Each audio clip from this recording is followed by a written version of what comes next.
Ganito palang ginagawa niyo matapos niyong kunin ang sweldo ko. Teka, sino naman yan? Hoy, anong ginagawa mo dito? Hindi ba't dapat nagtatrabaho ka dun sa mga tiyuhin mo? Hindi na ako babalik doon, Tay. Maghanap na lang ako ng ibang trabaho. Hindi ka alis doon. Bumalik ka sa kanila ngayon. Huwag mong pinapayunit ang ulo ko, ha? Ano ba yan? Ngayon pa talaga kayo mag-aaway na mag-ama? Aalis na nga lang ako dito. Huwag naman, my loves. Dito ka lang. Babalik na lang ako kesa makinig sa away ninyo. Nakita mo ng ginawa mo? Abala ka talagang buwisit ka eh. Ako pa talaga ang buwisit, Tay. Sa akin galing ang perang nilulustay nyo. Pinaghirapan ko yun para makakain kayo ni nanay, tapos anong ginawa nyo? Pinambababae nyo lang? Ano ba kasing ginagawa mo ritong hayop ka, ha? Di ba pinalayas na kita? Hindi ako hayop, Tay. Matapos nyo pakinabangan ng pinaghirapan ko, ganyan nyo na lang ako itatrato. Ako nga po dapat na nagtatanong sa inyo eh. Bakit hindi nyo sinabi sa akin na kayo palang tatanggap ng buong sweldo ko? Bakit? Magbibigay ka ba kung hindi ko yung ginawa? Malamang magiging makasarili ka na. Yun naman ang gusto mong gawin noon pa, hindi ba? Magbibigay naman ho ako sa inyo eh. Hindi nyo ako kailangang pangunahan. Kung kayo naman palang tatanggap ng sweldo ko, sana man lang tinirhan nyo ako kahit kalahati. Paano naman ako makakaipon kung walang natitira sa akin kahit piso, Tay? Grabe naman po kayo. Tumahimik ka nga. Wala kang karapatang magreklamo. Anak lamang kita. Ako magulang dito, kaya ako masusunod. Taon 2016, Bohol. Bata pa lamang ay nakaranas na ng matinding kahirapan si Julie dahil marami silang magkakapatid na kailangang pakainin ng kanilang mga magulang. 10 ang anak noon at siya ang panlima. At dahil walang permanenteng trabaho ang kanyang amang si Ramil, pinagkakasya na lamang nila ang 1 kilong bigas sa loob ng 1 araw. Ang kanyang ina naman na si Teresa ay naadik pa sa sugal, kaya ang kakarampot na kinikita sa paglalabada ay naipapatalo lamang doon. 3 sa mga kapatid ni Julie ang nagpasya ng bumukod at lumayo sa kanila para magtrabaho. Kaya lamang wala naman silang maaasahang tulong mula sa mga yon dahil may kanya-kanya na ring pamilya.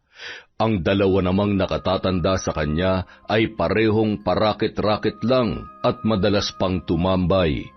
Bagamat hindi pa nakakatulong sa pinansyal, si Julie ang naasahan ng mga magulang niya sa bahay at sa pag-aasikaso sa kanyang mga kapatid. Pero dahil kapos talaga sila, hindi niya akalaing maiisipan ng kanyang ama na ipaampon na lamang ang iba niyang kapatid. Ang mas nagpagulat pa sa kanya ay nung sinang-ayunan pa yon ng kanyang ina. Tutol siya sa desisyong yon ng kanyang mga magulang, pero dahil wala pa naman siyang kakayahang buhayin ang kanyang mga kapatid, ay wala rin siyang nagawa. Ipinamigay ni Ramil ang 2 kapatid na sumunod sa kanya sa mag-asawang mananahi na hindi magkaroon ng anak. Mahirap man yun para kay Julie, naging masaya na lamang siya para sa kanyang mga kapatid dahil makakaranas na rin ng maayos na pamumuhay ang mga yon. Pero silang mga naiwan, nagdurusa pa rin sa kahirapan. Nagigipit pa rin tayo ngayon Ano kaya kung ipaampon na rin natin si Nabuboy at Krisa? Ayan ka na naman sa paampon, ha? Masyado pang bata ang 2 yon. Kung naghahanap ka kaya ng regular na trabaho para hindi tayo nagigipit ng ganito. Makapagsalita ka naman, parang napakalaki na naaambag mo rito sa bahay. Lagi ka naman sa sugalan.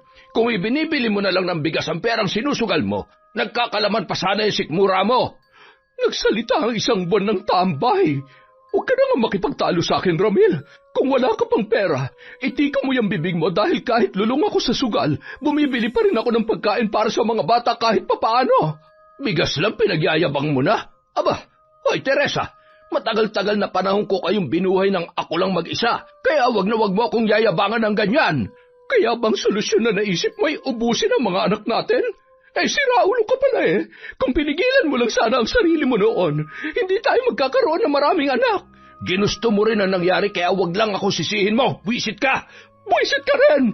Ipapaampun ko mga bata at wala ka na magagawa. Bahala ka sa buhay mo. Wala ka naman talagang kwenta. Panindigan mo ng leche ka. Masakit para kay Julie na makitang tila wala man lamang pakialam sa kanila ang kanilang mga magulang. Para lang silang mga kuting na ipinamimigay sa ibang tao. Naaawa siya sa mga nakababata niyang kapatid. 15 anyos pa lang ang sumunod sa kanya. Ang mga susunod naman ay tig-iisang taon lang ang pagitan. Mahal ni Julie ang kanyang mga kapatid at ayaw niyang sila ay magkahiwa-hiwalay. Pero sa sitwasyon ng kanilang pamilya, hindi malabong siya na lamang ang matira. Matapos ang matinding pagtatalo ng kanyang ama at ina, ay umalis na muna siya ng bahay para maghanap ng pwedeng pagkakitaan.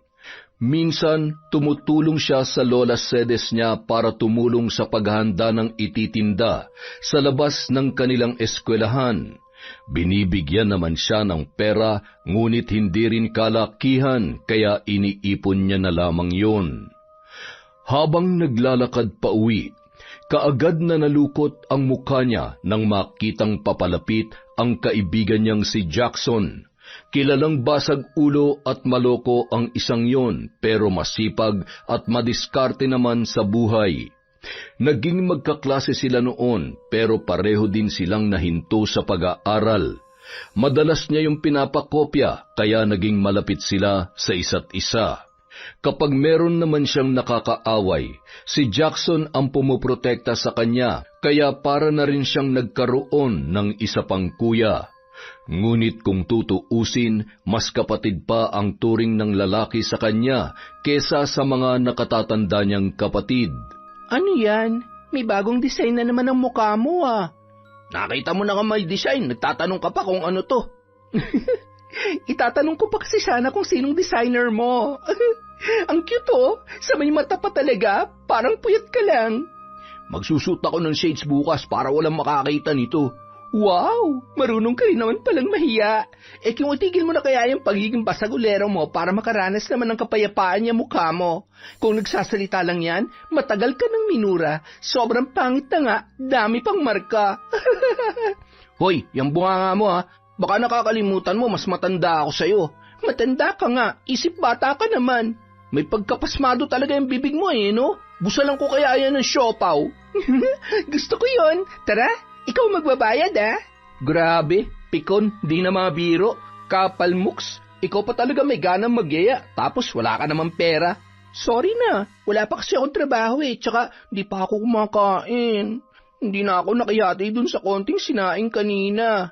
Ayan ka na naman hanggang kailan ka ba kasi magpapakabayani para sa mga kapatid mo? Tapos ikaw naman ang nagugutom. Okay lang yon. Mas mabuti na magkasya pa sa kanila yung pagkain kaysa mamroblema na naman si nanay at tatay. Alam mo naman ang tatay namin kapag nahirapan laging solusyon ang pagpapaampun sa mga kapatid ko. Lalo na kami magkakawatak-watak. Pati ba ikaw ipapaampun na rin nila? Wala pa naman silang sinasabi pero parang pinagpaplanuhan na rin ni tatay na ipaampun yung mga natitira ko pang kapatid sa bahay.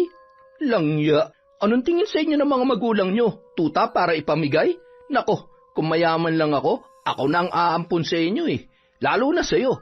Delikado kung ikaw ay papaampun, Julie. Nagdadalaga ka na. Paano kung masamang loob pala yung mapagbigyan sa'yo? Huwag mo na nga munang alalahanin yon. Hindi pa naman ako ipapaampon. Pero kung sakali, sabihan mo ako mamatyagan ko yung aampun sa'yo. Kapag may ginawa silang masama, may kalalagyan sila sa akin. Nakikita mo ba tong braso kong pangmalakasan? Isang untog lang dito. Nako, komataw sa nga abutin nila. Oo na nga lang para hindi ka mapahiya. Tsaka baka hindi mo pa ako ilibre ng siopaw. Gutom pa naman ako ngayon. Bakit? Hindi ba talaga ako macho? Seryoso ka ba talaga sa tanong na yan? Ay, alam mo kanina ka pa Tsaka yung tawa mo nakaka-bad trip Suntukan na lang One-on-one tayo. Wag na. Baka may display na yung mukha mo sa museo pag nalapatan pa ng mga kamao ko. Halika na nga. Kumain na lang tayo. Naglolokohan na lang tayo dito Kaagad na napalitan ng lungkot at takot ang sayang yon ni Julie nang makauwi siya ng bahay at malamang wala na roon ang kanyang mga kapatid. Siya at ang mga nakatatanda na lamang sa kanya ang naiwan sa bahay. Dahil sa sama ng loob sa mga magulang, hindi na niya napigilang maglabas ng saloobin. Tay, bakit niyo naman pinaampon ang mga kapatid ko? Hindi ba kayo naaawa sa kanila? Anong gusto mo? Mamatay sila sa gutom dito sa bahay? Mabuti na yung nasa ibang bahay sila. Makakapag-aral pa mga kapatid mo. Ayaw mo ba nun? 3 na lang tayo maghahati-hati sa pagkain. Palagi namang wala ang mga kuya mo dito eh. Kahit na, Tay. Nakakaraos pa naman tayo eh. Bakit kailangan niyo pa silang ipamigay? Tumigil ka nga, Julie. Wala ka namang alam eh. Isa pa, wala ka rin karapatang questionin ang mga desisyong ko dahil wala ka namang ambag dito sa bahay. Pero ang kailangan namin, hindi mga anak na palamunin lang dito. Hindi magtatrabaho ko. Mabuti pa nga. Sinabihan ni Ramil si Julie na hahanapan siya ng mapapasukang trabaho. Pumayag siya roon dahil balak niya mag-ipon para makasamang muli ang kanyang mga kapatid. Hindi siya papayag na magkawatak-watak na lamang sila dahil sa walang kwenta nilang mga magulang.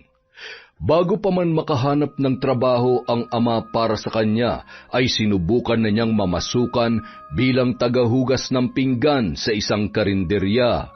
Pero dahil magkano lamang ang kinikita niya roon, ay napagalitan pa siya ni Ramil.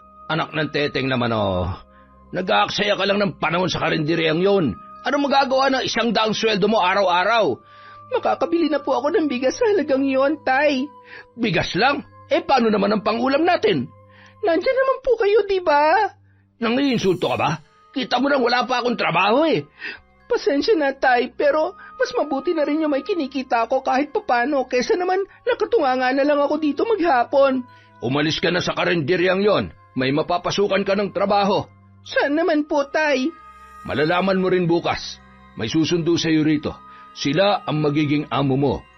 Sa kabila ng kagustuhan ni Julie na kumita ng pera, nakaramdam siya ng pag-aalangan sa sinabi ng kanyang ama. Parang hindi maganda ang kanyang pakiramdam doon. Kinabukasan, may dumating na 2 lalaki sa kanilang bahay. Nagpakilala ang mga yon bilang mga tiyuhin niya, mga pinsan daw ng kanyang ama. At mukhang nasa 30 anyos pa lamang ang mga yon. Ito na ba yung pamangkin ko? Aba, dalaga na. Oh, 1 taon na lang at 18 na yung si Julie. Pwede na mag-asawa. Tay, masyado pa akong bata para mag-asawa. Nako, yung iba nga dyan, 14 pa lang may anak na't kinakasama. Wala na sa edad yun ngayon, iha. Pwede ka na mag-asawa kahit wala ka pang 18. May basbas na nga ng tatay mo eh. Marami po akong pangarap sa buhay, Tito. Huwag ka mag-alala. Kapag nagsimula ka na sa amin, tutulungan ka rin naming maabot ang mga pangarap mo. Di ba, Brian? Oo naman. Tsaka wala pa naman kaming anak kaya eksakto talaga para kumuha kami ng kukup-kupin. Tay, hindi po ako sasama sa kanila. Dito na lang po ako, Tay. Maghahanap na lang ako ng trabaho na may mas malaking sweldo. Huwag na matigas ang ulo, Julie. Malaki rin ang sasahuri mo sa kanila, tsaka hindi mo ba narinig? Tutulungan kanila sa pangarap mo, kaya huwag ka na mag-inarte pa dyan. Sa kabila ng pagtutol ay hindi pinakinggan ng ama si Julie. Nung araw ding yun, pinag-empake na siya ni Ramil dahil agad-agad siyang isasama ng magkapatid na sina Brian at Gino. Unang tingin pa lamang ay hindi niya nagusto ang karakas ng mga yon. May pakiramdam siya na hindi niya mapagkakatiwalaan ang magkukup-kup sa kanya, kaya ganun na lamang ang naging pagtutol niya. Kaya lamang halos ipagtulakan na siya ng sariling ama, kaya wala na siyang nagawa pa. Ang usapan nila, magtatrabaho siya bilang kasambahay sa magkapatid. Babayaran siya ng 10,000 kada buwan at pag-aaralin din siya sa susunod na pasukan. Natuwa naman si Julie dahil kahit papaano ay maisasakatuparan na ang pangarap niyang makatapos ng pag-aaral. Pero ang problema niya, hindi pa rin nawawala sa kanya ang pagdududa kina Brian at Gino. Pakiramdam kasi niya ay mayroon pa siyang hindi nalalaman tungkol sa dalawang yun. Ngunit dahil sinabi naman ng kanyang ama na malapit na kamag-anak ang mga makakasama niya sa bahay, ay medyo nakampante na rin siya. Isang gabi, naunang umuwi ng bahay si Gino at naabutan siya naghuhugas ng pinagkainan. Muntik nang mapatalon sa gulat si Julie nang bigla na lamang siyang hinawakan ng lalaki sa balikat at marahang hinaplos pababa sa kanyang braso. Tito, bakit po? Wala naman. Natutuwa lang ako sa iyo kasi ang sipag-sipag mo. Halos baliktarin mo na tong bahay sa kakalinis mo eh. Sanay po kasi ako sa mga gawaing bahay, kaya madali lang sa akin ang mga ganitong trabaho. Nakakatuwa naman. Ay, siya nga pala. May dinala akong pasalubong para sa iyo. Kumakain ka ba ng siomai? Opo, Tito. Buti naman, medyo marami kasi ang binili ko kaya kailangan mo akong saluhan. Di ko to mauubos na mag-isa. Pero kumain na po ako eh. Akala ko po kasi mamaya pa kayo. Naku, dapat sumasabay ka sa amin kasi nag-uuwi kami lagi ng pagkain.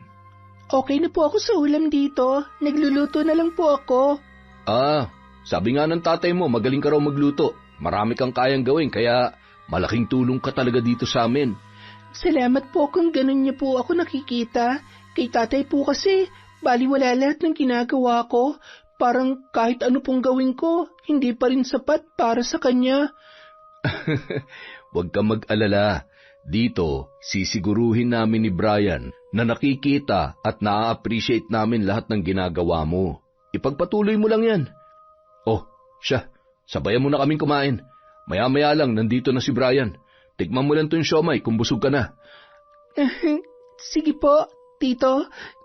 Salamat po talaga.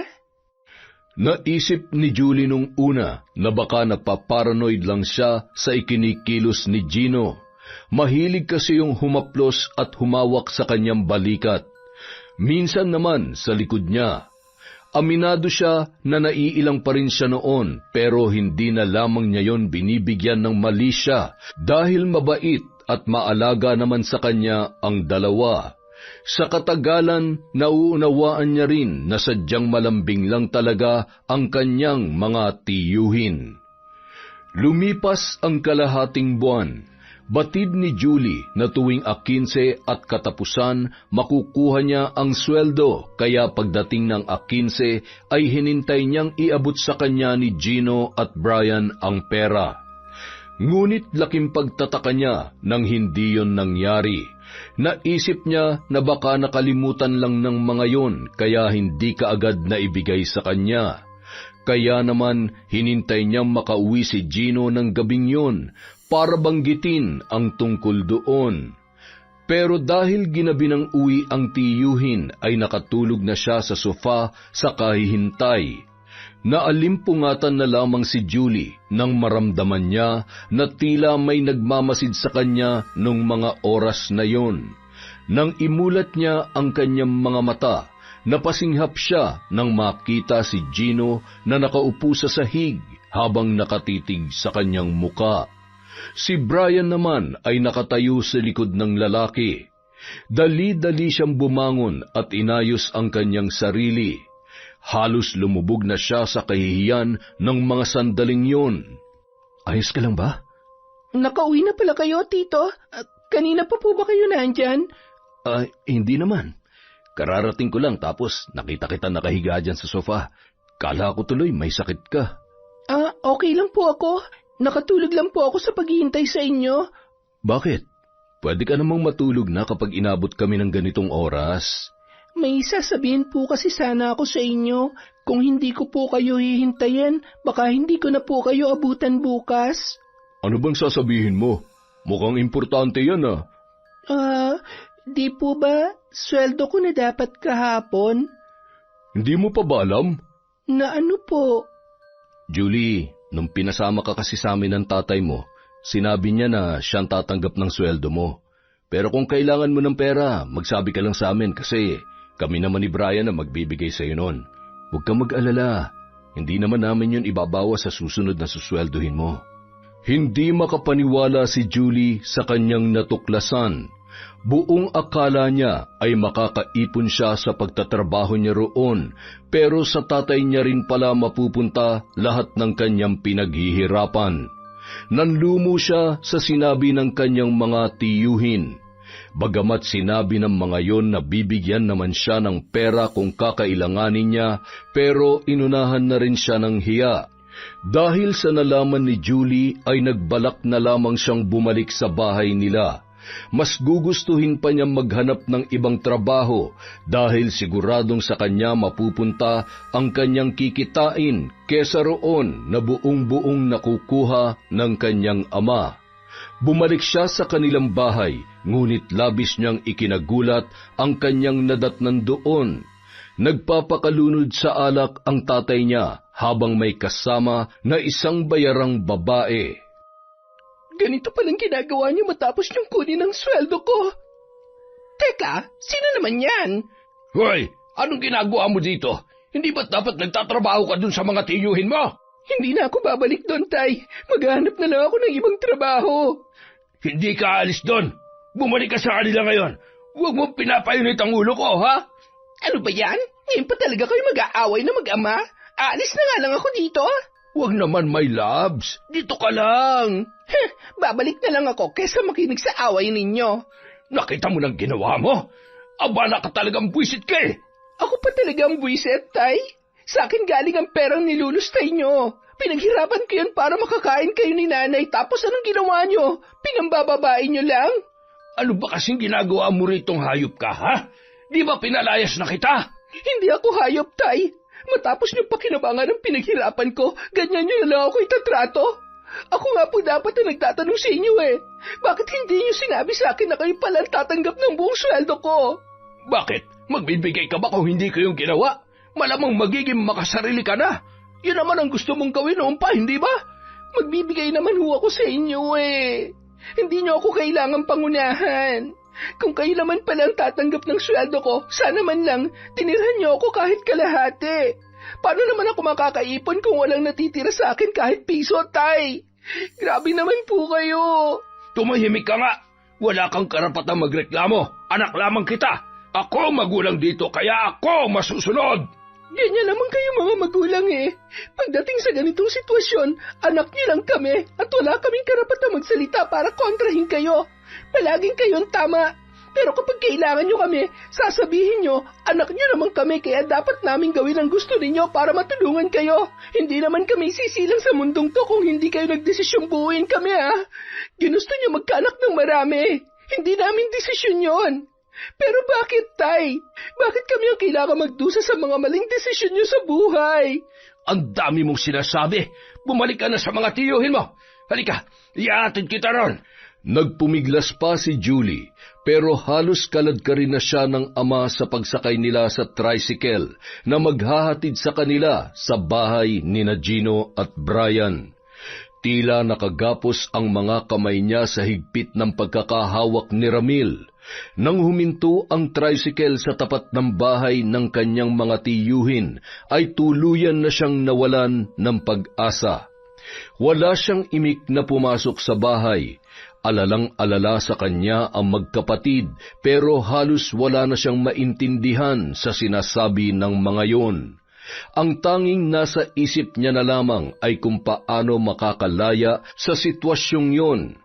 Kung magpapatuloy ang pagtatrabaho niya para sa kanyang ama, hindi siya makakaipon at hindi siya magkakaroon ng pagkakataon na makasama pa ang kanyang mga kapatid na ipinamigay ng kanyang mga magulang.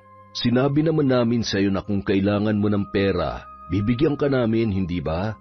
Hindi mo na kailangan tumakas para bumalik sa inyo. Julie, ayoko na mauulit to ah. Kailangan mong tanggapin na nandito ka na sa poder namin. Kahit pa ulit-ulit kang umuwi sa tatay mo, ibabalik at ibabalik ka pa rin niya dito. May pangarap ako. Marami akong gustong gawin at hindi ko yun magagawa kung mabubulok na lang ako sa pagtatrabaho rito nang hindi naman sa akin napupunta ang pinaghihirapan ko. Sana naman po maintindihan niyo yun, Tito Brian, Tito Gino. Kumuha na lang po kayo ng ibang kasambahay. Aalis na po ako dito. Mag-aaral ka na sa pasukan at hindi mo na kailangan gawin lahat ng mga gawain dito. Bibigyan ka namin ng allowance buwan-buwan at bibilhin namin ang lahat ng kailangan mo. Hindi ka ba naniniwala na susuportahan ka namin sa pangarap mo? Mananatili ako rito kung hindi nyo na ibibigay ang sweldo ko kay tatay. Pinangiinom niya lang naman yun at ginagamit sa mga babae niya. Hindi namin pwedeng bawiin ang pinag-usapan namin, Julie. Pasensya ka na. Ang naisip ko na lang talagang solusyon ay bigyan ka ng sarili mong pera. O kung gusto mo, tataasan na lang namin ang sweldo mo. Yung susobra sa 10,000, kunin mo na lang para makaipon ka. Natuwa naman si Julie sa kanyang narinig. Yun lang naman ang gusto niyang mangyari, ang makapagtabi para sa kanyang mga kapatid. Pumayag siya sa alok ni Gino at Brian.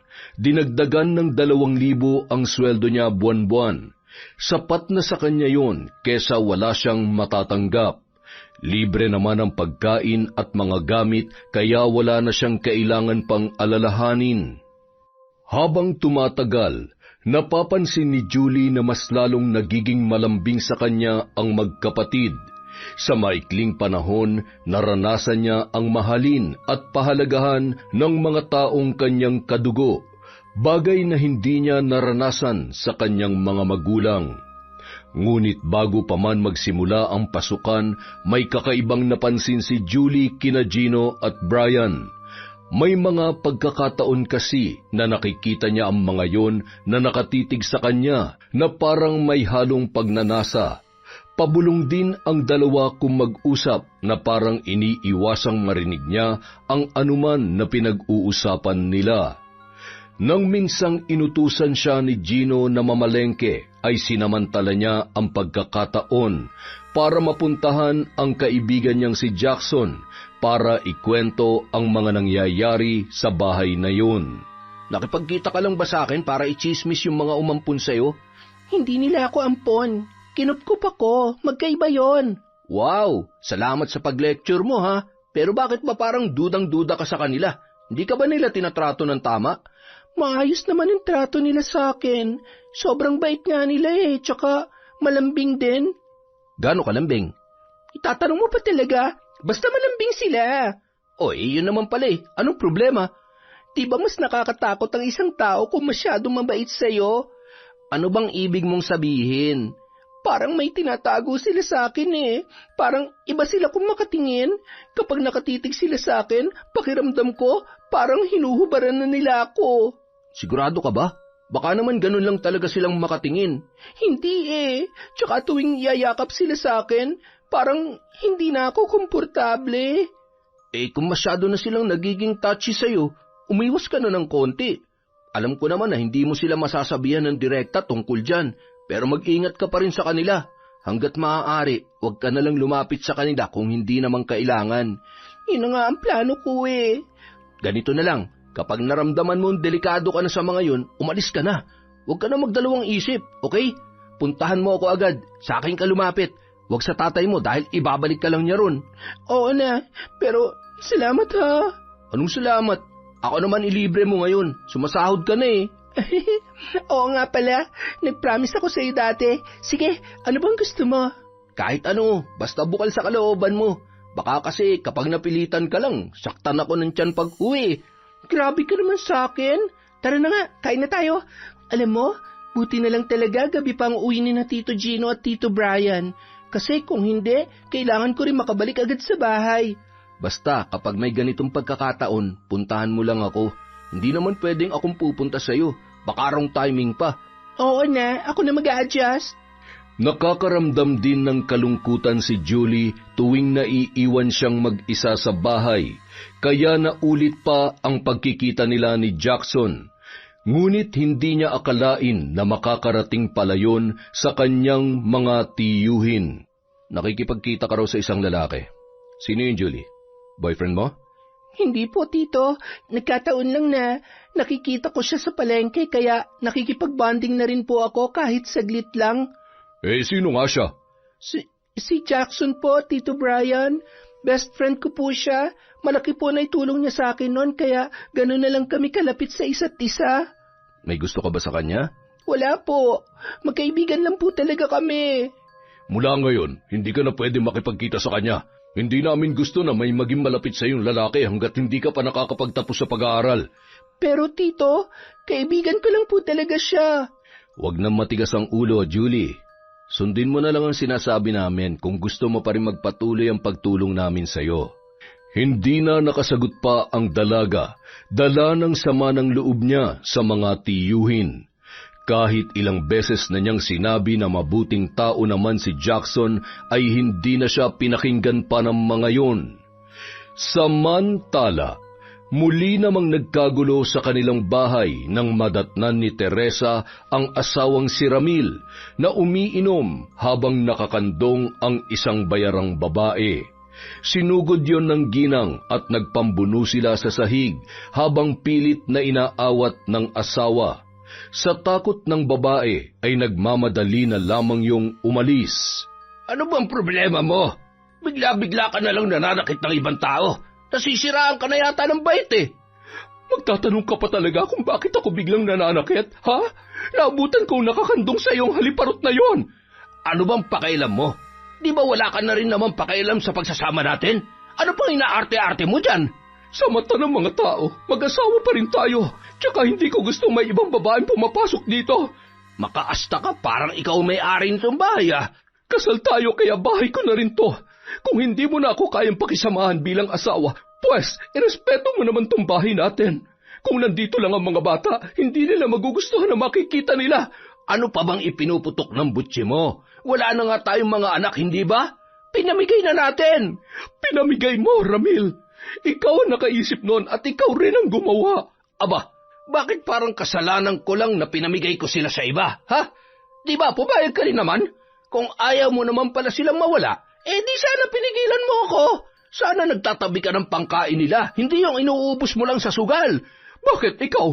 Tingnan mo nga, sarap buhay ka ngayon. Saan galing ang pera mo? Kay Julie? Ang kapal ng mukha mong solohin ang perang yan. Ayun! Lumabas din ang totoo. Ang dami mo pang sinasabi, gusto mo lang naman palang makihati sa sahod ni Julie. Bakit hindi? Magulang niya rin naman ako ah. Ibigay mo sa akin ang kalahati at hindi na kita pakikialaman sa ginagawa mo. Oy, sige, payag ako para maging matahimik lang bahay na ito. Nagkasundo sina Teresa at Ramil na hatiin na lamang ang sweldo ni Julie para wala na silang pag-awayan. Halos hindi na nagkikita sa bahay ang mag-asawa. Palaging ginagabi ng uwi si Teresa at madalas pang naaabutan ang asawa na may kasamang ibang babae roon. Ngunit hindi niya na lamang yon pinapansin. Nagpapanggap na lamang siya na wala siyang nakikita dahil may kasunduan silang dalawa. Ang mahalaga lamang sa kanya ay ang perang natatanggap na nagagamit niya sa sugal at sa paninigarilyo. Habang nagpapakasasa sa sweldo ni Julie ang mga magulang, habang tumatagal ay hindi na siya napapalagay sa bahay ng kanyang mga tiyuhin. Isang gabi, naalimpungatan siya nang marinig ang langit-ngit ng pinto ng kwarto na kanyang tinutulugan. Nakapatay ang ilaw noon kaya hindi niya makita kung sino ang nasa may pinto. Ngunit ganoon na lamang ang panlalaki ng kanyang mga mata nang makita ang bulto ng lalaki na tila pinagmamasdan siya habang natutulog. Dali niyang ipinikit ang mga mata nang humakbang yon papalapit sa kanya. Binagalan niya ang paghinga at sinubukang kumalma. Ilang sandali pa, narinig niya ang boses ni Gino. Ang ganda-ganda mo talaga, Julie. Napakalambing ng boses na yon ng kanyang tiyuhin, ngunit kinilabutan siya nang marahang haplusin noon ang kanyang pisngi gamit ang likod ng palad. Lumakas ang kabog ng kanyang dibdib nang maglakbay ang kamay ng lalaki patungo sa may balikat niya, pababa sa kanyang braso. Doon na siya gumalaw at nagpanggap na naalimpungatan. Dali-dali namang tumayo si Gino at kaagad na lumabas ng kanyang kwarto. Bakit ganun si Tito? Anong ginawa niya sa akin? Gulong-gulo ang dalaga sa nangyari. Matapos ang gabing yun ay medyo umiwas na siya kay Gino. Naiilang na siya sa presensya ng kanyang tiyuhin. Kung noon ay baliwala lang sa kanya ang pagiging malambing noon, sa pagkakataong yun ay kinikilabutan na siya tuwing pinupuri siya sa mga ginagawa niya. May mga pagkakataon din na pakiramdam niya ay nakatitig yun sa kanya na halos hubaran na siya sa klase ng tingin na ipinupukol ng lalaki. Tito Gino? O bakit, Julie? May kailangan ka ba? May itatanong lang po sana ako. Ano yun? Pumasok po ba kayo sa kwarto ko kagabi? Bakit mo naman naitanong yan? Hindi ko po alam kung panaginip lang ba yon, pero parang nakita ko po kayo kagabi sa may pinto ng kwarto. Ay, baka nananaginip ka lang, Julie. Imposible ang sinasabi mo dahil maaga ako natulog kagabi. Kahit itanong mo pa sa Tito Brian mo. Ganoon po ba?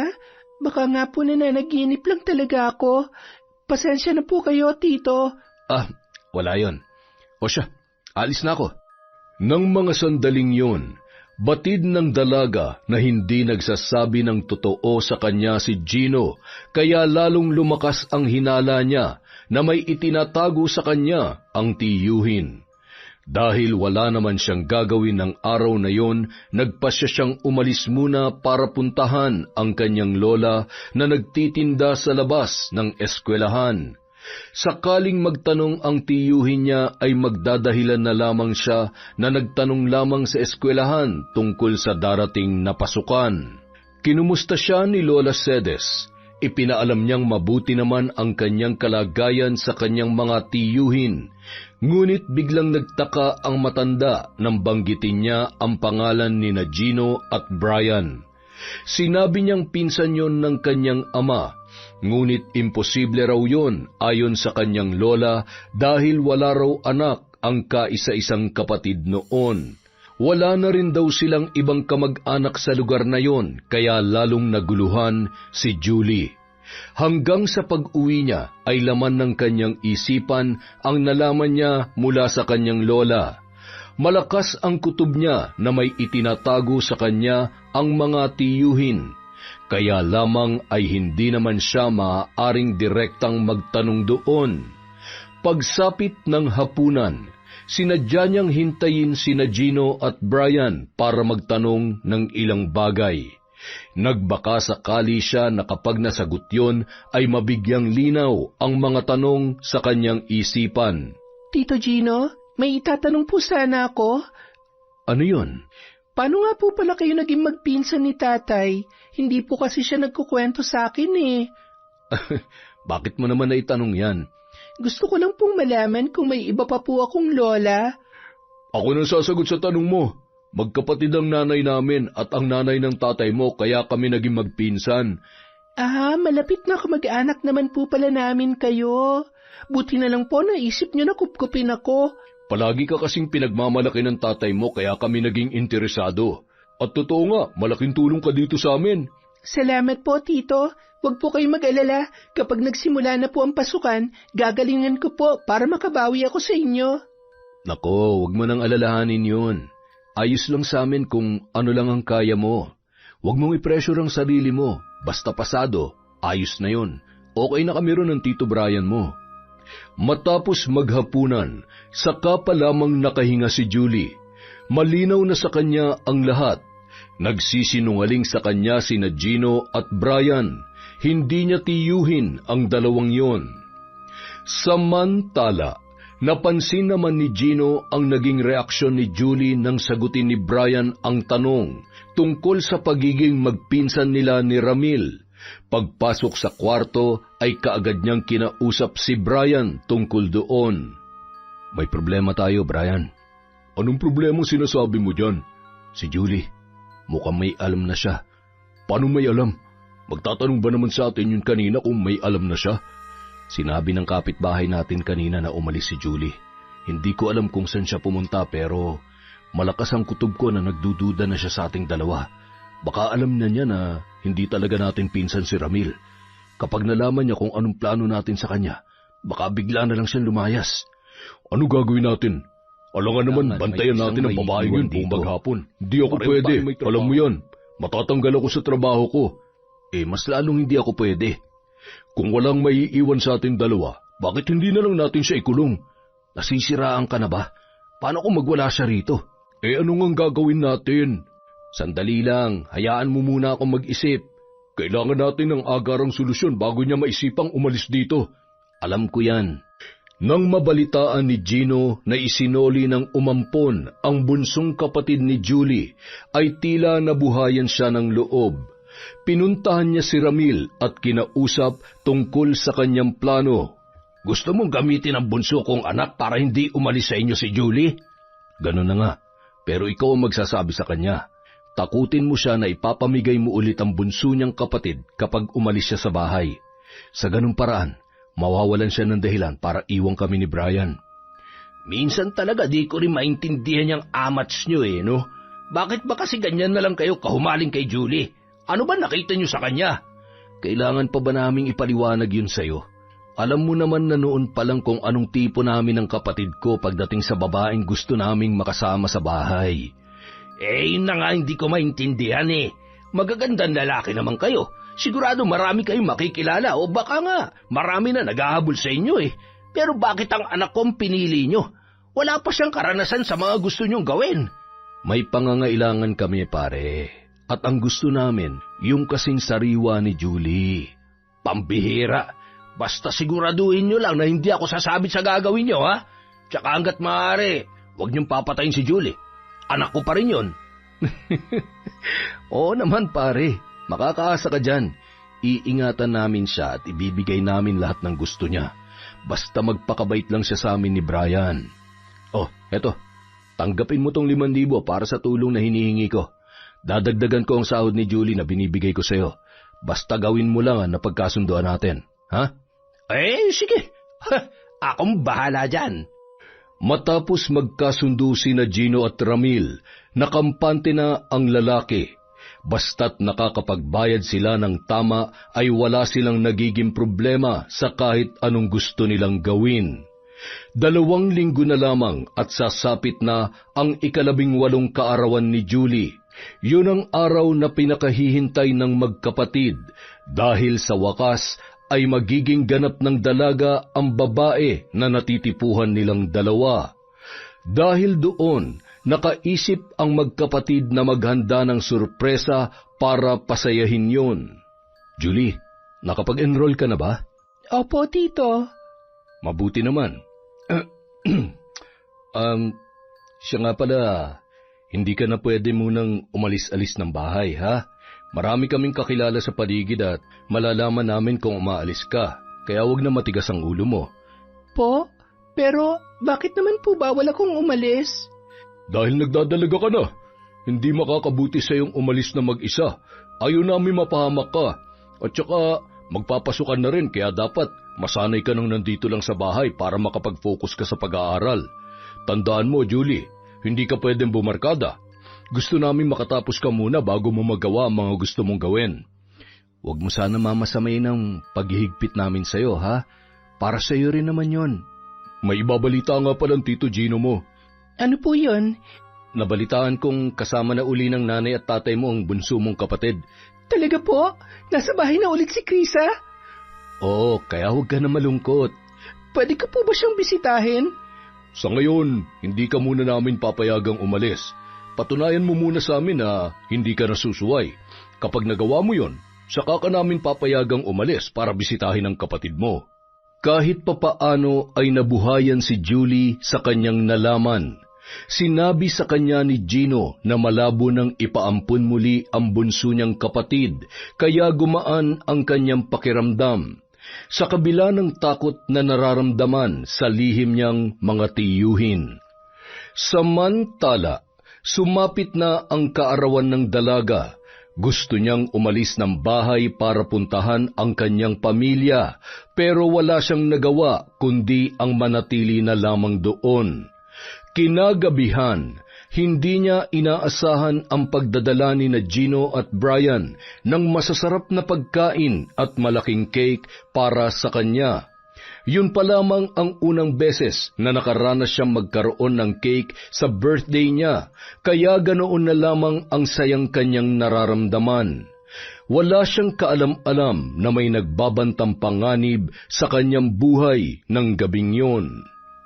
Nadala si Julie sa simpleng kasiyahan dahil sa sorpresa ng kanyang mga tiyuhin, lalo na nang sabihin ng mga yon na nakatikim na rin ng handa niya ang pamilya nila. Samantala, pagsapit ng hating gabi, nakatulog na lamang si Julie dala ng kabusugan sa mga pagkaing noon niya lamang natikman. Ilang sandali pa, naalimpungatan siya nang makaramdam ng lamig. Hinaplos niya ang braso para mainitan habang nakapikit pa rin ang mga mata. Hanggang sa may maramdaman siyang kakaiba, nanunuot ang lamig sa katawan niya na parang wala na siya ni isang saplot na suot. Kinapa niya ang kanyang katawan at doon niya napagtanto na wala nga siyang suot na kahit na ano. Kabado niyang iminulat ang kanyang mga mata.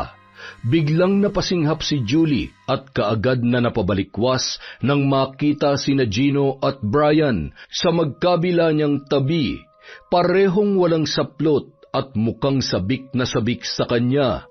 Sisigaw na sana ang dalaga nang mabilis siyang binusalan ni Brian, gamit ang hinubad na panloob.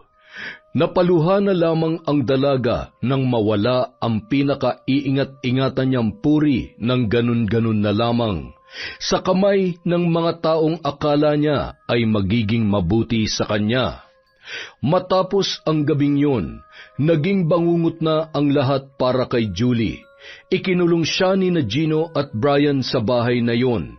Ibinigay lahat ng mga kailangan niya, ngunit lahat ng yun ay baliwala na sa kanya. Dahil wala na siyang kalayaan, wala na siyang maipagmamalaki bilang isang babae. Bakit niyo ito ginawa sa akin? Magkakadugo tayo. Huwag ka nang umangal para di tayo magkaproblema. Kaya ba kinuha niyo ako? Para gawing laruan niyo? Ang bababoy niyo. Akala ko mabubuti kayong tao. Mas masahal pa pala kayo sa demonyo. Hindi man lang kayo naawa sa akin. Pamangkin niyo ako. Nagkakamali ka. Hindi ka namin kadugo. Mukhang kailangan mo na malaman ng totoo. Wala ka na rin namang magagawa. Totoong sinabi niya, Julie. Hindi namin yan gagawin sa'yo kung pamangking ka talaga namin. Malas mo lang dahil hindi kami magpinsan ng tatay mo. Magkaibigan na kami noon pa at nagkasundo na rin kami na ibibigay ka niya sa amin kapag 18 ka na. Napaaga lang ang pagkuha namin sa'yo dahil sa tatay mo mukhang pera. Sinasabi ko na nga ba? Tama ang hinala ko sa inyong dalawa. At hindi na rin ako magtataka kung sasabihin niyo sa akin na wala naman talaga kayong balak na pag-aralin ako dahil ikukulong niyo lang ako rito para magawa ang kahayupan niyo. Hindi kahayupan ang tawag doon, Julie. Pagmamahal. Mahal na mahal ka namin ni Tito Gino mo, kaya para hindi ka masaktan, sundin mo na lang ang gusto namin. Huwag ka mag-alala, hindi ka magugutom dito. Kaming bahala sa lahat ng kailangan mo at sisiguruhin din namin na patuloy na makakatanggap ng perang pamilya mo. Nakakatiri kayong dalawa, mga baboy! Shhh! Wala ka nang magagawa. Kahit ano pang sabihin mo sa amin, dito ka natitira. Sa ayaw at sa gusto mo, sa amin ka na. Hindi ka na makakaalis dito. Yan ang akala nyo! Kapag umalis ka rito, kami mismo ang aampun sa kapatid mong bunso. Alam mo naman ang pwede namin gawin, hindi ba? At sigurado kami na hindi tatanggi ang tatay niyo sa gusto namin mangyari. Nagngingit-ngit ang kalooban ni Julie dahil sa kanyang narinig.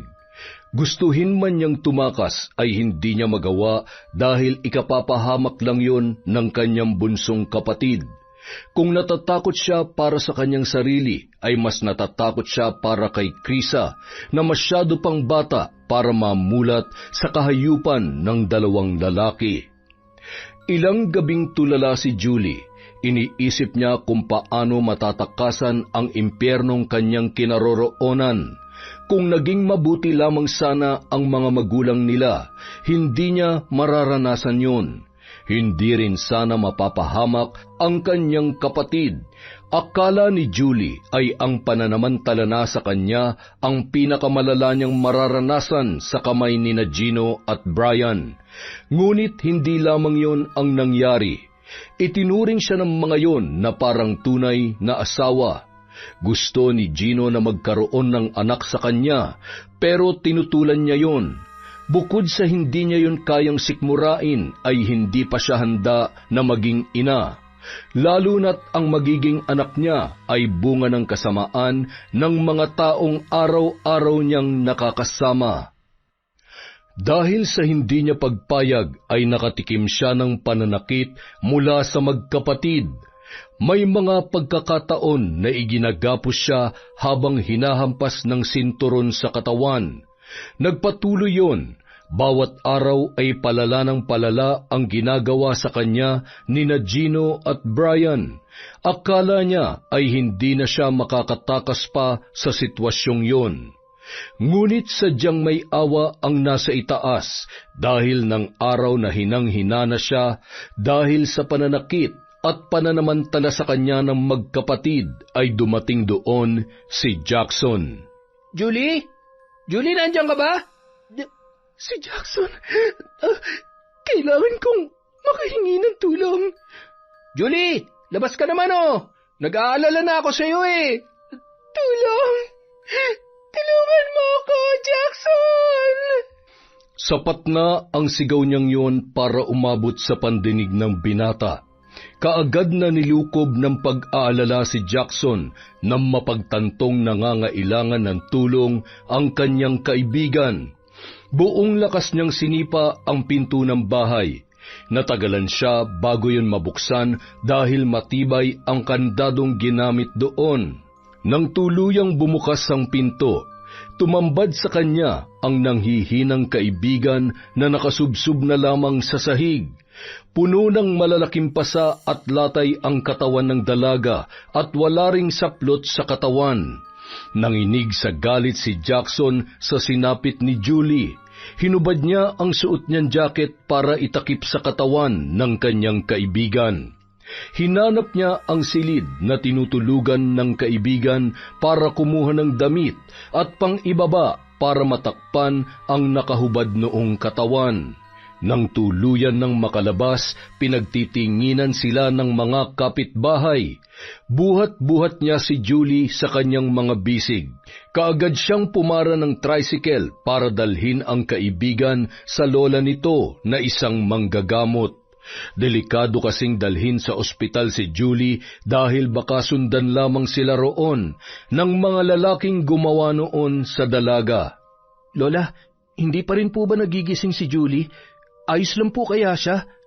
Kailangan niya pa ng pahinga matapos tablan ng mga herbal na ipinainom ko sa kanya. Habang wala pa siyang malay, gagamutin ko na lang muna ang mga sugat niya. Ay, sandali.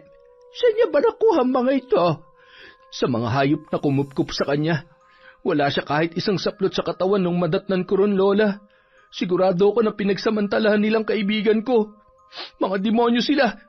Napakabuting tao ni Julie. Kahit minsan hindi niya hinangad na may mangyari masama sa ibang tao, pero bakit nagawa nilang saktan siya ng ganito? Alam ko kung ano nasa isip mo, Apo. Lumayo ka sa gulo. Alam ko kung gaano kahalaga sa iyo si Julie. Noon pa man ay napapansin ko ng higit pa sa kaibigan ang turing mo sa kanya base sa mga kwento mo sa akin. Pero mag-iingat ka. Ayokong ikaw naman ang malagay sa alanganin.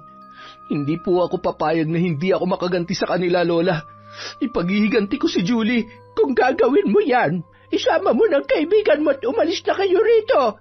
Pero Lola, huwag na matigas ang ulo mo, Jackson. Nag-aalala rin ako at naaawa sa kaibigan mo, pero hindi solusyon ang naiisip mo.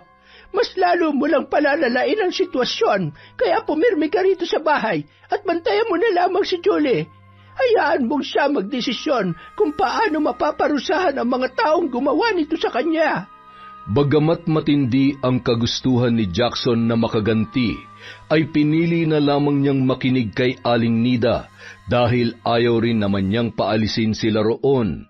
Wala na siyang ibang mapupuntahan dahil maaari din siyang matunton ng mga kumupkop kay Julie. Hindi iniwan ni Jackson ang dalaga ng mga panahon na yon. Inalagaan niya at binantayan ang kaibigan hanggang sa tuluyang manumbalik ang kanyang lakas. Jackson, nasaan tayo? Kaninong bahay ito? Bahay to ng lola ko. Si Aling Nida, yung manggagamot? Oo, dito ka muna hanggat hindi pa tayo nakakasiguro sa kaligtasan mo. Hindi ba nila tayo matutuntun dito? Hindi, iilan lang ang nakakakilala kay Lola Nida. Tsaka alam naman natin na malayo tayo sa bayan, kaya ligtas ka rito. Hindi mo na kailangan bumalik sa mga hayop na yun. Ilang beses na nila akong pinagsamantalahan. Tapos nung hindi ako pumayag na magkaanak sa akin ang ginong yon, binugbog nila ako. Bakit hindi ka kaagad umalis doon? Binantaan nila ako. Si Chris ang ipapalit nila sa akin kapag umalis ako ron.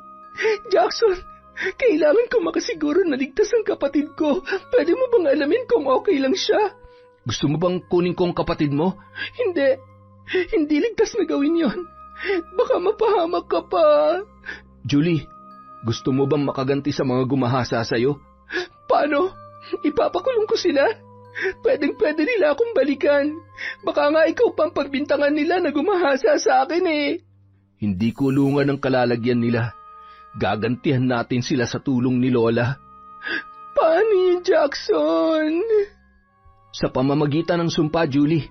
Marunong mambarang ang lola ko, kaya lang matagal niya nang itinigil yun eh. Pero susubukan ko siyang kumbinsin para tulungan niya tayo. Matapos tulungan ni Jackson na makakain at makapagpalit ng damit si Julie, ay hinayaan niya na muna ang dalaga na magpahangin sa labas. Wala naman silang kapitbahay roon dahil napapalibutan ng taniman ng gulay ang bahay ng kanyang Lola Nida. May makitid na daanan sa gitna ng palayan papunta roon, pero malayo-layo rin yon, kaya kahit magkaroon sila ng hindi inaasahang bisita, ay magkakaroon pa ng pagkakataong makatago si Julie bago pa man sila tuluyang makalapit. Nilapitan naman ni Jackson si Lola Nida na noon ay abala sa pagtatahip ng bigas na isasaing para sa pananghalian. Napakamot sa batok ang binata dahil sa pag-aalinlangan sa gustong sabihin sa kanyang lola. Matagal na kasing tinalikuran ng matanda ang pambabarang, kapalit ng tahimik nilang buhay.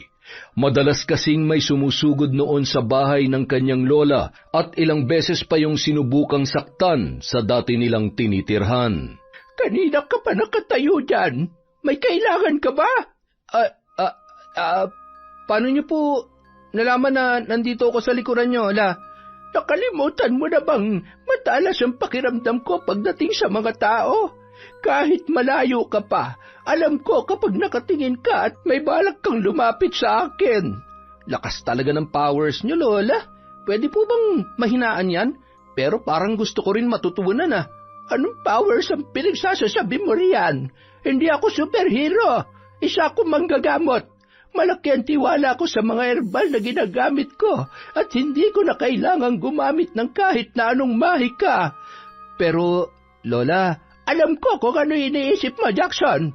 At ang sagot ko ay hindi. Hindi na ako babalik sa pambabarang. Teka, pati nasa isip ko nababasa niyo rin, La. Ano ba namang klaseng tanong yan? Malay ko po ba kung narinig niyo lang ang pag-uusap namin ni Julie kanina? Gusto mo bang patunayan ko pang hindi na po? Joke lang naman kasi yan, Lola. Napakaseryoso niyo naman po masyado. Pwes, hindi ako nakikipag-joke-jokan sa iyong bata ka. Kailan pa ba naman kayo nakipagbiroan sa akin, La? Nako, kapag nangyari yon, magtitirik talaga ako ng kandila, kulay pink. Ay nako, puro kakalokohan.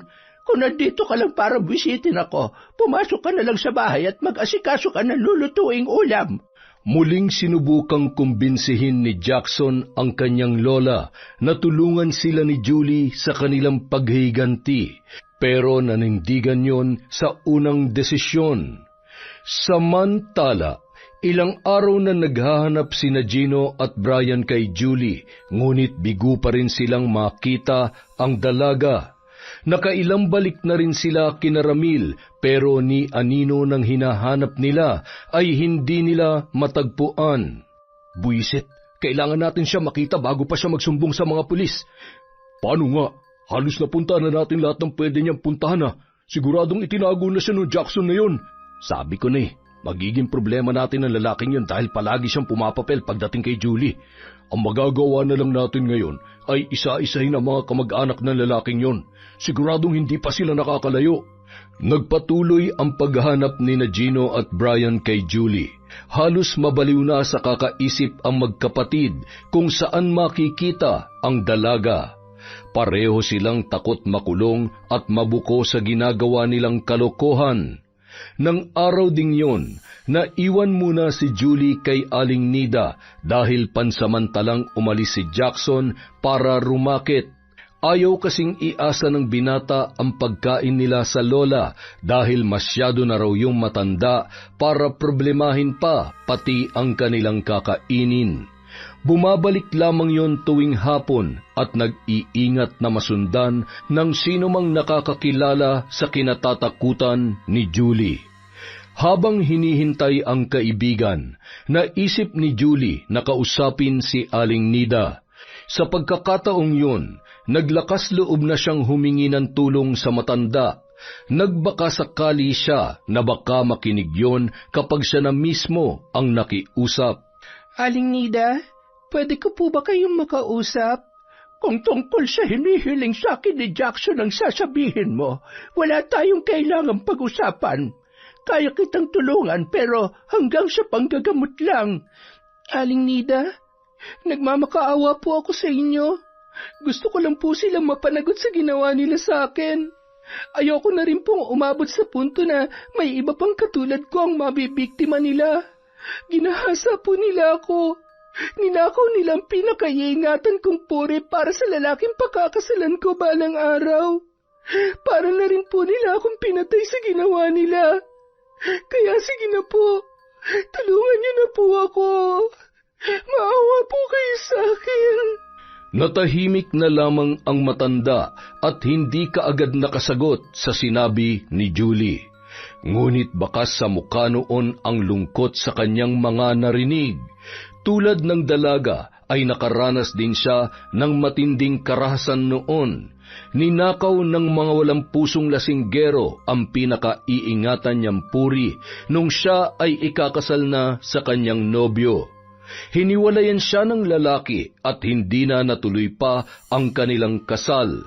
Dahil doon, hindi na siya muli pang nakipagrelasyon. Hindi na rin niya inasampa na magkaroon ng pamilya. Ngunit malambot ang puso niya sa mga bata. Naging malapit ang loob sa kanya ni Jackson na anak ng kanyang pamangkin. Palagi siyang pinupuntahan ng kanyang apo mula noong bata pa lamang yun. Bagamat may katigasan ng ulo, ay mas nakikinig pa sa kanya si Jackson kesa sa mga magulang nito. Napabuntong hininga na lamang si Nida habang pinagmamasdan si Julie na noon ay nakatulala na naman sa labas ng bahay. Mabigat sa loob niya na tanggihan ang hinihiling sa kanya ni na Jackson at Julie. Ngunit mabigat ang magiging kapalit noon kung sakali mawawala ang katahimikan na matagal niya nang tinatamasa. Samantala, makalipas ang ilang araw ay nagbago rin ang isip ni Nida at nagpasya na siyang tulungan si Julie. Nagtungo siya sa likod ng kanyang bahay para hukayin ang mga gamit sa pambabarang na matagal niya nang ibinaon. Maayos pa ang mga yon, bagamat may kalumaan na. Kinuha niya ang itim na libro, mga itim na kandila at mga garapon na naglalaman ng mga insektong noon ay tila walang mga buhay. Ngunit kapag nagsimula na ang ritual, maggagalawan muli ang mga yon para ipataw ang sumpa sa mga taong nagkasala. Buti na lang pumayag na si Lola na tulungan tayo. Humanda talaga mga hayop na yun. Matitikman nila ang lupit ng sumpa mula sa lola ko. Salamat sa tulong mo, Jackson, ha? Hindi ko talaga alam ang gagawin ko kung wala ka. Kahit kasi sarili kong pamilya, hindi ako kayang tulungan sa problema ko. Kaya, pasensya ka na kung nadamay ka pa. Ano ka ba?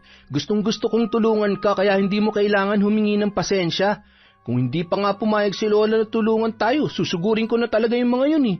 Pupunuin ko ng pasa ang buong katawan nila dahil sa ginawa nila sa'yo. Talaga? Gagawin mo yon? Oo naman. Sa bagay, sanay naman na sa bugbog yung pagmumukha mo kaya wala nang masisira dyan. Hoy, grabe ka ah. May natitira pa namang maayos dito sa mukha ko. Hindi pa sira lahat. Huwag ka mag-alala. Pogi ka pa rin naman eh. Sus, utot mo. Nang magsimula ang pagsasagawa ni Aling Nida ng ritual, hindi na siya lumabas pa ng kanyang silid. Hindi siya kumakain at hindi rin umiinom ng tubig sa buong maghapon. Ayos lang ba talaga ang lola mo? Malilipasan na siya ng gutom. Hindi natin siya pwedeng pakialaman, Julie. Kung anong sinabi niya, yun ang gagawin natin. Hayaan na lang muna natin siya. Ganyan ba talaga siya kapag nambabarang? Hindi, pero matagal na siyang huminto sa pambabarang eh. Sigurado ako na may kinalaman dun ang isinasagawa niyang ritual. Kaya mabuti pa, samahan mo na lang ako sa taniman ni Lola. Mamitas tayo ng gulay na lulutuin ko mamayang hapunan. Kinagabihan, nagpatuloy ang isinasagawang ritual ni Aling Nida. Nabuo ang itim na usok mula sa magkakatabing kandila na kanyang sinindihan matapos bigkasin ang paulit-ulit na salitang tumatawag sa espiritong gagamitin niya para sa tamang taong nais niyang patawan ng sumpa. Bandang 12:00 ng gabi, pareho pa ring nakadilat ang mga mata ni Gino at Brian dahil hindi pa rin sila dinadalaw ng antok. Ilang sandali pa, bigla na lamang namatay ang mga ilaw. Ano nangyari? Nawalan ba ng kuryente? Teka, titingnan ko kung may ilaw sa kapitbahay. Meron naman sila. Naputulan ba tayo? Paano naman tayo mapuputulan? Maaga ako nagbabayad ng bill natin. Bakit wala tayong ilaw? I-check mo na nga lang yung fuse. Baka nagka-problema. Lalabas na sana ng kwarto si Brian nang biglang mapakunot ang kanyang noo. Brian, bakit? Ayaw bumukas ng pinto eh. Ha? Paano ayaw magbukas? Ako nga. O yan, subukan mo kung mabubuksan mo. Ay buisit. Ayaw nga mabuksan. Maya-maya pa, natahimik ang magkapatid nang bigla na lamang bumukas ang bintana. Sa lakas ng pagkakabukas noon ay nabasag ang salamin at lumikha ng ingay sa loob ng silid. Napasinghap naman si Gino habang hinahanap kung sino ang nagbukas noon. Dahan-dahang naglakad ang magkapatid sa may bintana at ganoon na lamang ang kilabot na kanilang naramdaman nang makita ang itim na usok sa labas na animoy kawangis ng isang babae. Ha? Gino, ano yan? Hindi ko alam. Sa akin ka pa talaga nagtanong? Isara mo nga yung bintana. Ba't ko pa isasara? Basag na nga yung mga salamin. Matapos makita ang itim na usok, lalo nang hindi nakatulog ang magkapatid. Nang sumikat na ang araw ay lumiwanag na rin sa kanilang silid. Doon lamang napansin ng dalawa ang mga patay na ipis na nakakalat sa sahig. Napakarami noon at umabot pa hanggang sa ilalim ng kama. Saan galing ang mga yan? Napakarami nito. Imposible namang hindi natin napansin ang mga to kagabi. Magdamag tayong gising. Bagamat nagtataka pa rin ang magkapatid kung paanong halos na puno ng mga patay na ipis ang kanilang silid, winalis na lamang nila yon at saka sinunog. Ngunit laking gulat ni Gino nang hindi umapoy ang mga naipon nilang ipis kahit ilang beses niya na yung sinindihan. Nang maubos ang pasensya ng lalaki, ay hinayaan na lamang niya yon sa labas. Nang muling sumapit ang dilim at wala pa ring ilaw sa bahay, ay nagsindi na lamang ng kandila ang magkapatid. Ngunit habang naghahapunan, pareho silang natigilan nang makarinig ng kakaibang ingay sa may pintuan. Nang mapalingon sila roon, Namutla ang dalawa nang makita ang napakaraming ipis na gumagapang papasok sa loob ng kanilang bahay. Bago pa man sila makasigaw ay gumapang na ang iba sa mga yun sa kanilang katawan at pinagkakagat na ang kanilang balat. Napahiyaw na lamang sila sa sakit. Ilang sandali pa nawalan na ng malay sina Gino at Brian. Unang nagkamalay si Gino. Nang idilat niya ang mga mata, kaagad siyang napatayo sa pag-aakalang naroon pa ang mga ipis na sumugod sa kanila. Ngunit malinis na ang sahig at wala na ni katiting na bakas na may mga ipis na napunta roon. Kinapakapa niya pa ang kanyang katawan. Bigla siyang natigilan nang makapa ang tila mga bukol sa kanyang magkabilang braso. Nang tingnan niya yon ay may mga naiwan pang mga pangil na nakabaon doon, hanggang sa maramdaman niya ang matinding pangangati na tila ba may gumagapang sa ilalim ng kanyang balat. Nang sulyapan niya si Brian ay tumambad naman sa kanya ang mga sugat sa mukha ng lalaki, at tulad niya may mga bukol din yon sa iba't ibang parte ng katawan. Nang magkamalay naman si Brian, sabay silang naduduwal at nakaramdam ng matinding pananakit ng tiyan. Pumunta sila ng ospital para magpagamot, ngunit kahit naresetahan na sila ay hindi pa rin naibsan ang pangangati ng kanilang balat. Samantala, bago maghating gabi ay lumabas na ng silid si Aling Nida. Hinang-hina ang matanda dahil sa 2 araw na hindi kumakain at umiinom ng tubig. Nagising naman noon si Jackson na kaagad tinulungan ang kanyang lola. Dahan-dahan lang po, Lola. Kumapit po kayo sa akin para maalalayan ko kayong makaupo. Nagugutom ako, Apo. Gusto kong kumain. Teka, ipaghahanda ko po kayo ng pagkain. Awang-awa si Jackson sa nakitang panghihina at matinding gutom ni Aling Nida. Mukhang hindi nga talaga madali ang pambabarang, kaya noon niya lamang naunawaan kung bakit ayaw na yung subukan pa ng kanyang lola. Ligtas na si Julie. Hindi na siya masasaktan pa ng mga taong nanamantala sa kanya, Apo. Salamat po talaga, Lola. Pasensya na po kayo kung nahirapan pa kayo ng dahil sa nangyari. Kagustuhan kong bumalik sa gawain yon, Apo. Pero huwag kang mag-alala. Nangyayari lamang ito kapag matagal akong hindi gumamit ng itim na mahika. Manunumbalik din ang lakas ng aking katawan sa mga susunod na araw. Makalipas ang ilang araw, ganoon nga ang nangyari. Bumalik ang sigla ng katawan ni Aling Nida. Ngunit sa pagkakataong yun, kapansin-pansin ang nakakatakot na aura ng matanda dahil sa muling paggamit ng itim na mahika. Hindi na yun kasing amo ng unang makita ni Julie. Gayunpaman, malaki ang pasasalamat niya dahil hindi siya noon binigo. Nabalitaan na lamang nila na tuluyan ng binawian ng buhay sina Gino at Brian makalipas ang ilang araw. Nagtaka na raw ang mga kapitbahay dahil hindi na nakikitang lumalabas doon ang magkapatid, hanggang sa may magtangkaraw na pasukin na ang loob at doon nakita ang naaagnas na bangkay ng dalawa. Walang ibang nakakaalam ng tunay na nangyari sa mga kumupkup kay Julie. Ngunit ilan sa mga kapitbahay doon ang nagsasabing isang mabagsik na mambabarang lamang ang makakagawa noon. Dumating ang mga tunay na kamag-anak ni Gino at Brian para asikasuhin ang burol nila at libing. Si Julie naman, nagpasyang bumalik na sa kanilang bahay. Ngunit pagdating niya doon, hindi niya inaasahan na may malubha na palang karamdaman ang kanyang mga magulang. Ang hinala niya, si Aling Nida rin ang may gawa noon para turuan ng leksyon ang kanyang mga magulang na hindi marunong magpahalaga sa kanilang mga anak. At nakumpirma naman niya yon nang magtanong siya sa matanda. Wala naman akong balak na patayin ang mga magulang mo. Ang nais ko lang ay pagsisihan nila ang pagpapabaya sa inyong magkakapatid. Hindi pa huli ang lahat para gawin nila ang bagay na yon, Iha.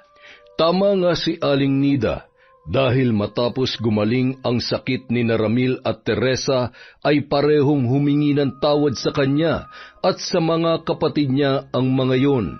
Doon na rin nalaman ni Julie na pansamantala pala munang kinuha ng kanyang lola Cedes ang bunsong kapatid na si Krisa para maalagaan at mailayo sa kapahamakan. Nakiusap raw kasi noon si Jackson sa lola niya at nangakong kukunin din si Krisa kapag maayos na ang kalagayan niya. Bagamat hindi pa napapatawad ni Julie ang mga magulang, binigyan naman niya ang mga yon ng pagkakataon na magbago. Hindi man mabawi ng nanay at tatay niya ang iba niyang kapatid na ipinaampon, ay natuwa naman siya nang malamang masaya ang mga yon at may maayos na buhay. Siya naman naghanap na lamang ng bagong trabaho. Natanggap naman siyang tindera sa isang grocery. Hindi man kalakihan ng sweldo ay kontento na siya at masaya na ron dahil wala nang mang-aabuso sa kanya. Wala na ring mananakit at magbibigay ng takot sa kanya araw-araw.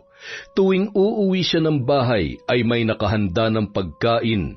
Palagi na siyang ipinagluluto ng kanyang ina.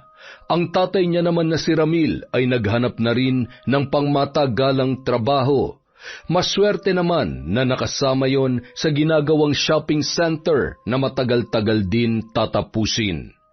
Sa tanang buhay ni Julie ay yun pa lamang ang unang beses na naramdaman niya na may magulang pa siya. Naaasikaso na rin ang kapatid niyang si Krisa.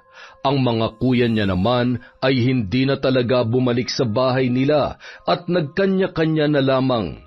Hindi na siya umaasang mabubuo pa ang kanilang pamilya, pero kahit papaano ay nabawasan ang lungkot na nararamdaman niya dahil maayos na ang kalagayan ng bawat isa sa kanila.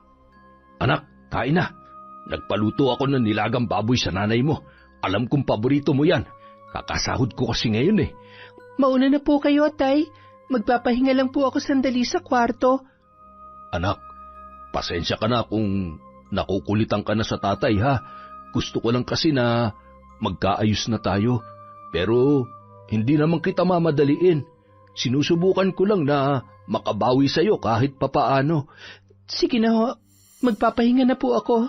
Palaging ganoon ang eksena ng mag-ama dahil sariwa pa sa kanya ang mga naranasan niyang pang-aabuso mula kina Gino at Brian, at hindi mangyayari ang lahat ng yon kung hindi siya pinabayaan ng kanyang tatay.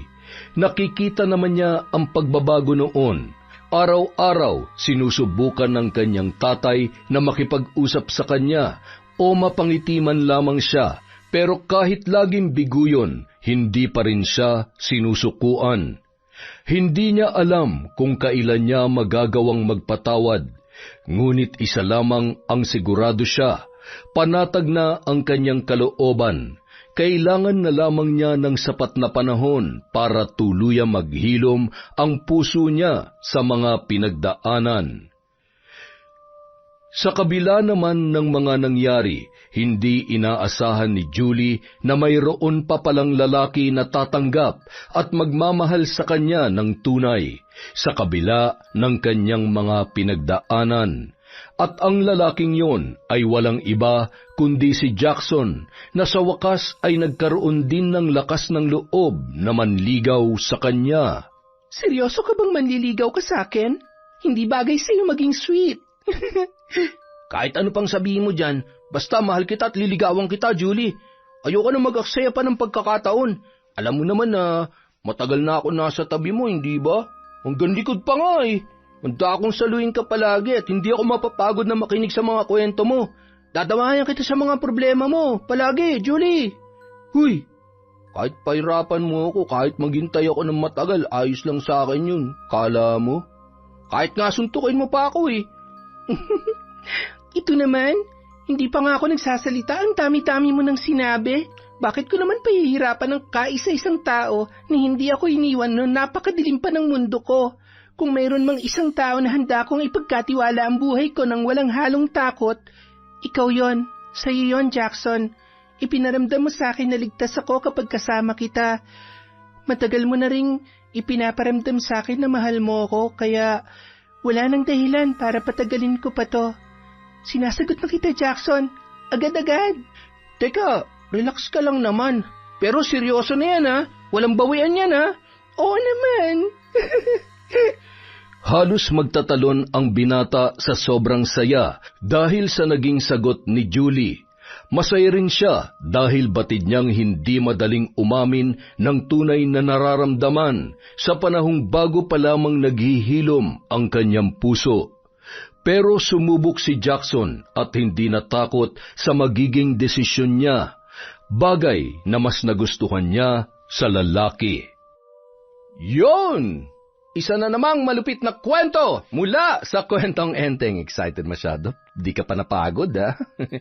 Okay, maraming salamat po sa inyong lahat. Nandito na naman tayo sa katapusan ng kwento. Mag-iingat po tayo, alagaan po natin ang ating mga sarili. Huwag po nating pababayaan ng health natin. Please! Para po sa magandang kinabukasan ng sangkatauhan. Simulan na nga natin ang shoutout. Hi po! Kay Crisgel Mamado sa AJJ Garments ng Dapdap Tarlac, kina Joan, Melanie, Alex at kay Nanay Evie Bognot. Shout out po kay Scarlett Sky Maniego, kay Pureza Tagiwalo, kay Catherine Fantinalgo, kay Rosalina Bagayong.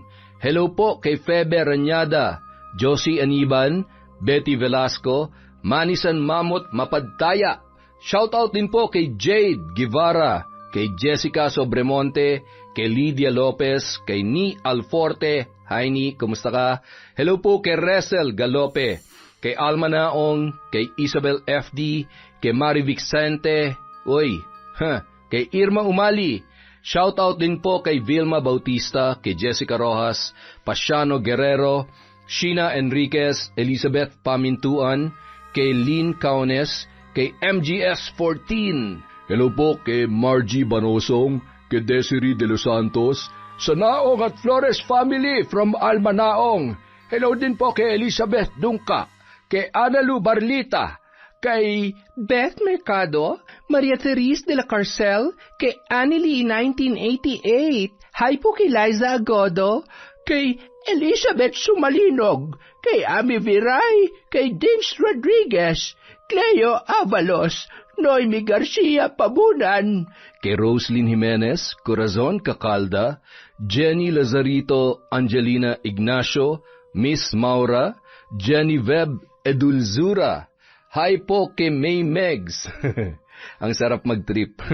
Hello po kay Candida de Balucos, kay Chat Advincula, Olga Bardinas, kay Robert Crimen, kay Marialina Kagawa, at syempre po kay Hiroshi. Maraming salamat po sa walang sawang, sa walang sawang pakikinig at suporta sa Kwentong Enteng. Babay na nga po.